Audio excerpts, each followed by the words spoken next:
What's going on, y'all? Thanks for joining me for another episode of Bike TV. This is the show that's dedicated to the part-timers, the weekend warriors, anybody else out there grinding in these gig app streets. We about to get active this Saturday morning. We out here, like I said, Saturday morning. I did actually have to work my day job this morning, but the beautiful thing about working my day job on Saturdays is real short. I'm able to get in and get out. It's only 9:30 now. And I'm done. Like, my shift is done. They'll let you know what time I go in the mornings too. However, I'm glad that I was able to get that done and over with. Now we about to get active on these apps. We done went out there and made them a bunch of money. Now it's time to make us some. So stay tuned.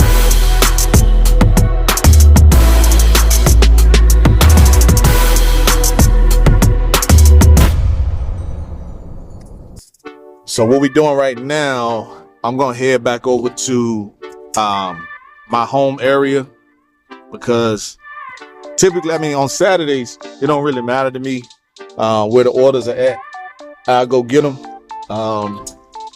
Versus on the weekdays, like I said before on one of the other videos, like on the weekdays, I try to stay close to my home area, close to home, within that 10-15 mile radius. But on Saturdays, man, I'll go get whatever. But it's just looking on there, I didn't see anything. So I don't know. I just like to kind of base myself out of my home area and go from there. So, and if usually 9 times out of 10, I'm headed back that way, something will pop up. I make a quick turnaround and go get it. But yeah, man, we out here today.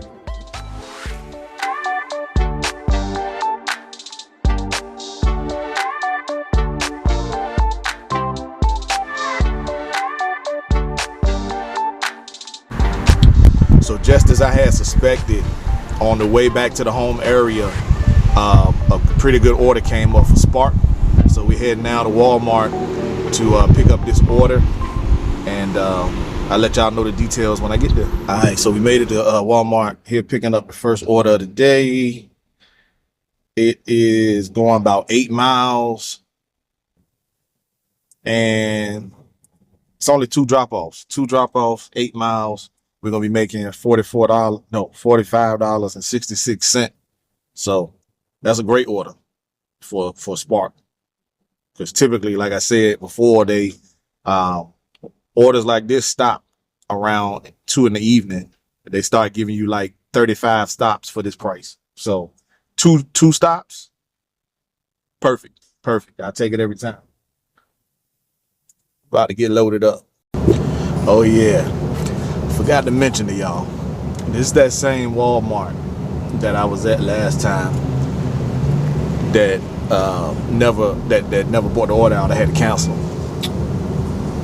And it's like 3 or 4 cars up here, and I already been sitting for 10-15 minutes maybe. Yeah, this Walmart, man, I don't know what it is. Like, I don't usually have problems with the other ones, but this one, I have no clue, like what they be doing back there. But anyway, hopefully we can get this one, man, so I can finally actually complete an order on camera for y'all. So hopefully. All right, so we got that order loaded up, y'all, en route to the drop-off. So what I just learned was, while I was loading that up, because like I've been going to the different Walmart spots, and what happens is the associate, the person coming out to load the stuff, they'll be like, let's just switch the crates. So, well, I didn't know you could get crates anyway from the start with, so I was just taking the bags and putting them in the van and kind of trying to space it out to keep stuff divided, because usually I get like 2 or 3 stops at a time. So I would put stuff back there to try to keep it divided. And one day a lady came out and was like, just take these crates. So she gave me the crates. So I've been using them, I had like 6, 7, 8 crates back here in the van. And so I pulled up just now to this stop, and I told old boy when he came out, because he had a bunch of crates, One of the orders is a lot of items. It was a bunch of crates. I was like, hey man, I got like 7, 8 crates if you just want to switch them. You know what I'm saying? So we ain't gotta unload every bag. And thinking that he, you know, was down with the apparently you ain't supposed to do that, because he was like, you know, yo man, like managers don't like when we do that.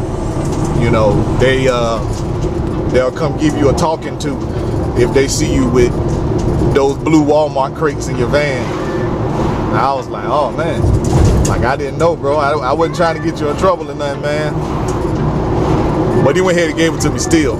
But you know what I mean?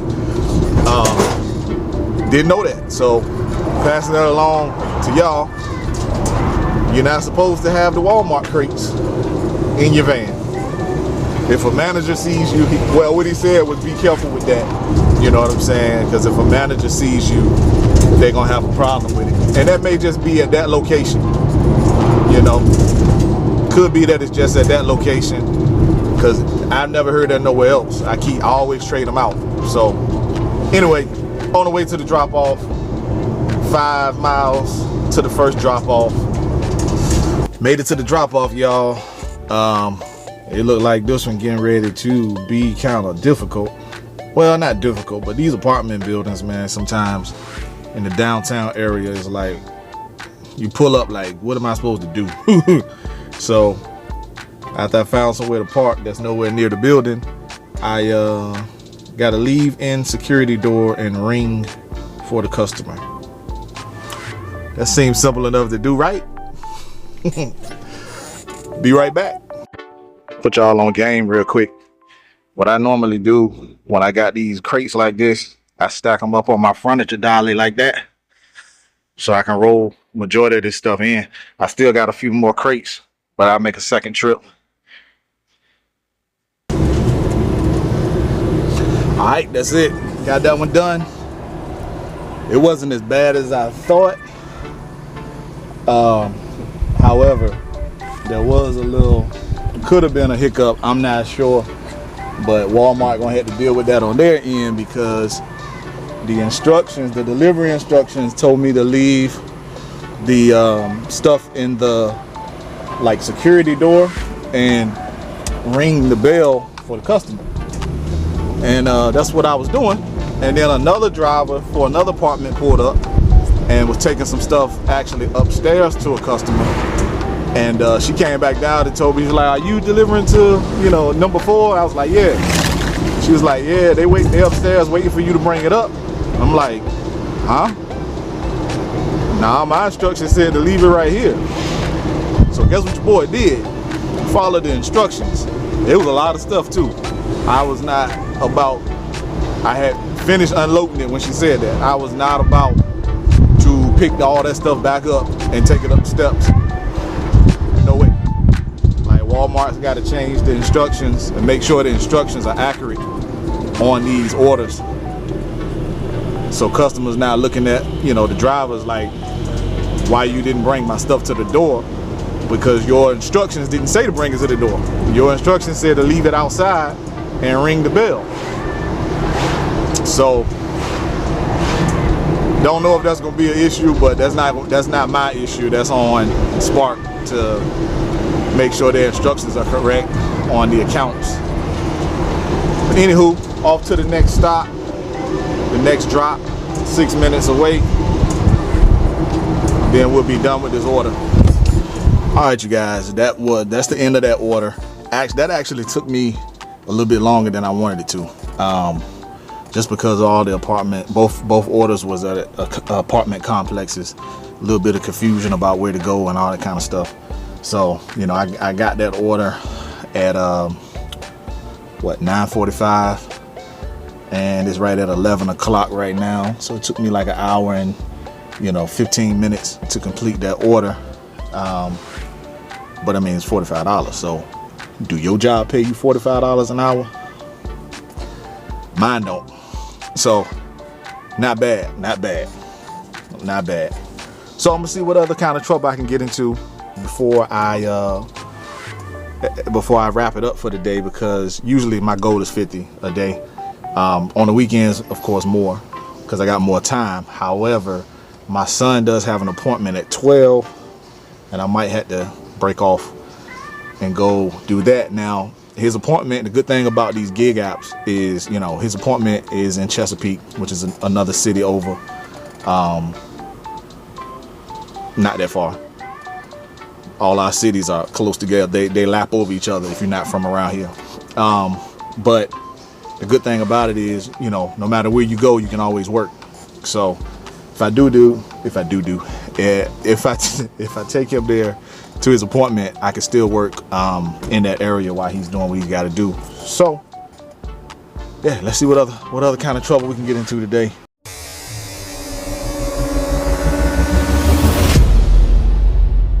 So meantime, while we're sitting here and we're waiting for the next order to come through, let me give you a couple thoughts. I don't know if I'm gonna do this every episode or not, but I kind of want to give you a thought of the day type thing, right? So there's this legendary motivational speaker. His name Jim Rohn, R-O-H-N, if you want to look him up. But he had this saying that he would always say, he's gone now, but he had this saying that he always used to say, and he would say, learn, and this is for all my part-timers, all my weekend warriors. If you full-time in your van, out there getting it, man, much respect to you for taking the plunge. And I would hope that you would find some sort of value from this channel as well, even though it's geared more towards people that's part-time. But what I'm about to say specifically is for the part-time people. He would say, learn to work harder on yourself than you do on your job. Learn to work harder on yourself than you do on your job. That's key. Like, we spend majority of our waking hours working at a job, making somebody else wealthy. And when we get home, the couple hours that we have, we trying to relax, we trying to get something to eat, and then go to bed to start the whole cycle all over again. But the only way that you can break that cycle is to work on yourself in those limited hours. Find time to commit to building up you, because that company, if they decide to fire you tomorrow, they won't sweat it at all.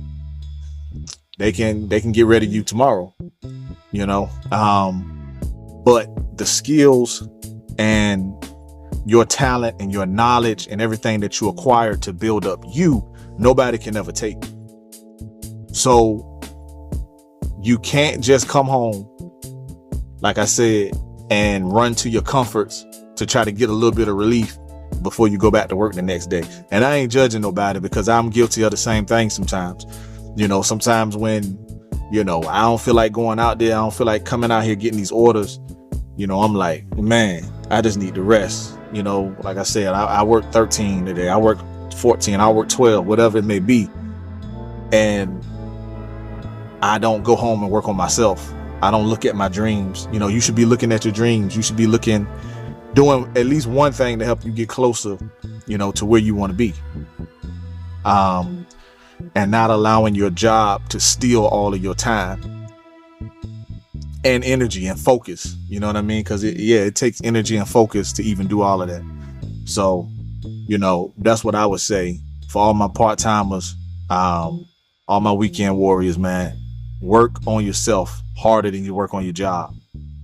So if your goal is to be full-time in this van thing, work on that harder than you work on your job.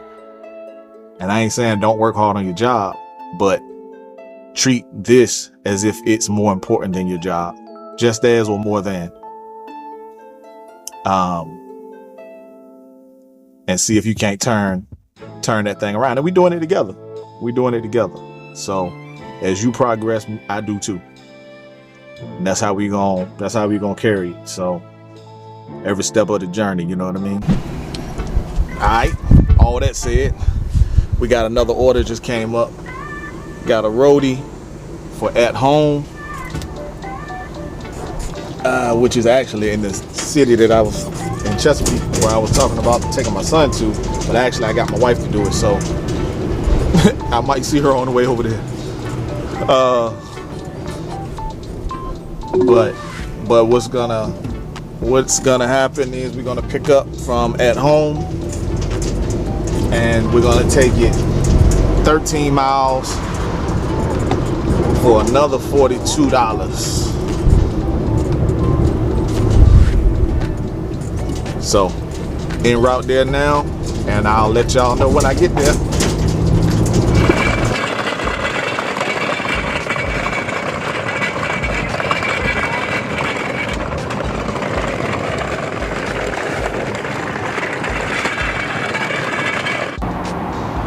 All right, y'all, that order is done. Sitting here underneath a shade tree right now, catching a little break. Actually, I got done with that order about 20 minutes ago, 25 minutes ago, something like that. Sitting here under the shade tree, taking a little break, watching these people walk up Mount Trashmore. This used to be a landfill, right? And that is took and grew grass on it and made it a park. This is where everybody around here go to jog at. If you look real close, you might see a couple joggers out there. Yeah, taking in some shade right quick. Waiting for the next order to come in. It's still not even 1 o'clock yet. So, still making good on time. I might take like one more order. I gotta pick my son up. Alright guys, so I think that's gonna wrap it up for today, man. Like I'm waiting around for my son, and I don't want to commit to more orders if and then he called me and be like he ready to go. So it's gonna have to end right there. I was out here, let's say we picked up our first order. Yeah, so he said he's gonna be ready in about 15-20 minutes. So yeah, it wouldn't make sense for me to take anything else. Glad I didn't. But yeah, so we picked up the first order at 9:45. It's 1:55 right now. It didn't take us all that time to do the orders that we done. Like, let's see, so from 9:45 to 1:45, we didn't work all the time because I was sitting around waiting out the beach. So I would probably say I worked really only a good I give it 3 hours. So let's go over what we made. So we had, the first order was a Spark order, and that was for $45.66. Then the second order, that was a Roadie, which was $42.22, which gives us a total of $87.88 for the day. Now, it's not a lot of money, but part-time, what I want to generally do is, and invest every day consistently, I want to generally make at least $50 a week. That's a low goal. A lot more is achievable, but that's a minimum. So if that's what we're going by today, I went past that goal. But usually on the weekends, I try to run it up. So didn't get an opportunity to do that today. So I'm gonna wrap it up here. Like, comment, subscribe. Y'all forgive me because I'm like new to YouTube. So like, comment, subscribe, hit the notification bell, all this stuff that the professional YouTubers be saying. Pretend like I said it, right? And then don't just pretend like I said. Don't just pretend like I said it and then go pretend like you did it. No, I need you to pretend like I said it all right, the way they be doing, but then actually go do it in real life on your end. So hey, subscribe to the channel, like this video, and leave some comments and let me know what you think. Is part-time worth it?